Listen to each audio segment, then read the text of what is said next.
How to delete Shein account permanently 2025. Close Shein account permanently. Shein app. Open your Shein app on your phone and go to the Me page.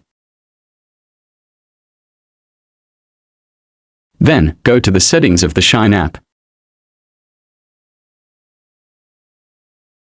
After you go to the settings, find and click the Manage My Account option. In here, you can already see the Delete Account option, and if you saw it, click it.